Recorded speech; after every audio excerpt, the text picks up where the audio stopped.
Finally मैंने 86 का season 1 तो देखा ही था एंड अब मैंने इसका पार्ट 2 भी देखा एंड ऑनेस्टली कह रहा हूँ पार्ट 2 जो है सीज़न 1 के जितना इम्पैक्टफुल तो नहीं लगा, लेकिन इसने मुझे कुछ सवालों के जवाब दिए और कुछ नई मिस्ट्रीज भी छोड़ दी। तो इसीलिए सीज़न की कहानी और उसकी हाइलाइट्स पर हम बात करते हैं एंड लेकिन पहले एक सवाल, क्या 86 का सीज़न 3 हमारे क्वेश्चन का जवाब देगा या और मिस्ट्रीज पैदा करेगा? स्टोरी प्लॉट सीज़न 2 वहीं से शुरू होता है जहाँ सीज़न 1 का दिल तोड़ देने वाला एंड हुआ था, जहाँ शेन और उसकी टीम राइडन एंड जो कुरेन आती हो आपस में वॉर के अंदर, मतलब वॉर फील्ड याद होगा तो लास्ट में वो लीजन के साथ वॉर कर रहे थे एंड जहाँ पे वो बेहोश हो जाते हैं। सीज़न 2 की शुरुआत हमें एक अलग वर्ल्ड दिखाई जाती है, जीआई की कंट्री। यहाँ शीन हॉस्पिटल में होश आता है और इमेजिन कीजिए शीन जैसे वॉरियर के लिए हॉस्पिटल का शांत इन्वायरमेंट कैसा होगा। उसे वहाँ जिहाद के प्रेसिडेंट अंस, शायद मैं शायद रॉन्ग प्रोनाउंस कर रहा हूँ, से मिलवाया जाता है, जो न सिर्फ उसे लीजन की हॉरिफाइंग बैक स्टोरी समझाते हैं बल्कि उसे और उसकी टीम को एडॉप्ट कर लेता है। जी हाँ, शीन और उसकी पूरी टीम को एक नई जिंदगी और नॉर्मल लाइफ जीने का मौका दिया जाता है। क्या ये लोग बैटलफील्ड छोड़कर नॉर्मल लाइफ को एक्सेप्ट करेंगे? प्लॉट ट्विस्ट, शीन और उसकी टीम नॉर्मल लाइफ से खुश नहीं है। उनके लिए वॉर और बैटलफील्ड ही उनकी असली ज़िंदगी है।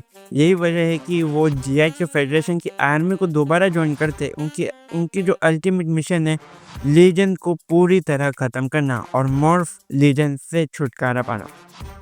अब कुछ एनालाइज करें। सीज़न 2 का सबसे इंटरेस्टिंग पार्ट ये है कि ये केवल लीजन और वॉर की बात नहीं करता, ये शीन को भी थोड़ा एक्सप्लोर करता है। सीज़न 2 पूरी तरीके से शीन को ही एक्सप्लोर किया, जहाँ तक मैं अगर बता दूँ, क्योंकि सीज़न 1 में हमने देखा था कि शीन का फोकस अपने भाई शौर्य को शांति दिलाने पर था, लेकिन इस बार शीन खुद उलझा हुआ और इसी कारण जब शीन जब वॉर में होता है रेकलेस एटीट्यूड के कारण और सिचुएशन को मतलब हाई रिस्क डिसीजन ले लेता, जिसको कारण बाद में उसकी टीम उसको भुगतना पड़ता है। मतलब खतरा ही ले लेना, ये इस स्टोरी को ग्रिपिंग बनाता। बट इस बार 86 के अंदर न्यू ट्विस्ट भी है, फेडरिका की एंट्री। अब जो सीज़न 2 में हमें फेडरिका से इंट्रोड्यूस कराया जाता है, फेडरिका एक क्यूट प्रिंसेस है जो कहानी में कॉमेडी और फन का परफेक्ट मिक्स ऐड करती है। लेकिन होल्ड ऑन, उसका लीजन से भी एक गहरा कनेक्शन है।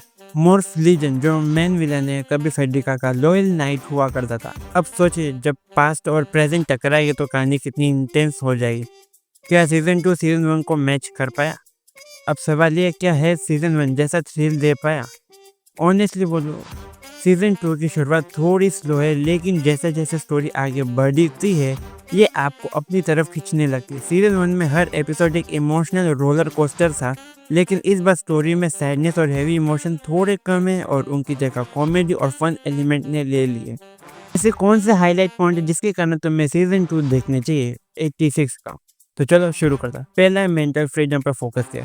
इस बार स्टोरी सिर्फ रेसिज्म पर बात नहीं करती बल्कि मेंटल और इमोशनल फ्रीडम पर भी फोकस करती कि रियल फ्रीडम क्या होती है, और ये सवाल सीरीज उठाती। स्टनिंग विजुअल्स, वाइब्रेंट कलर और ब्रेथ टेकिंग विजुअल्स इस एक विजुअल ट्रीट बनाते हैं। इस हर एक सीन ऐसा लगता है जैसे मैं इसको आर्ट गैलरी की पेंटिंग देख रहा हूँ। फेडरिका का फन एलिमेंट, फेडरिका की कॉमेडी और फन मोमेंट स्टोरी को लाइट हार्टेड बनाते जो व्यूवर्स को बैलेंस देते। तो might not be as intense as season 1, लेकिन इसके ट्विस्ट और नए कैरेक्टर एक बार मस्ट वॉच बनाते। और अब सबसे बड़ा सवाल, क्या सीजन 3 आएगा? और अगर आएगा तो क्या वो हमें क्लोजर देगा और सवालों में उलझाएगा? Only time will tell. अगर आपको ये ब्रेकडाउन पसंद आया तो आप अपने थॉट्स जरूर शेयर करें। आपके हिसाब से सीज़न 2 में सबसे स्ट्रॉन्ग पॉइंट क्या था?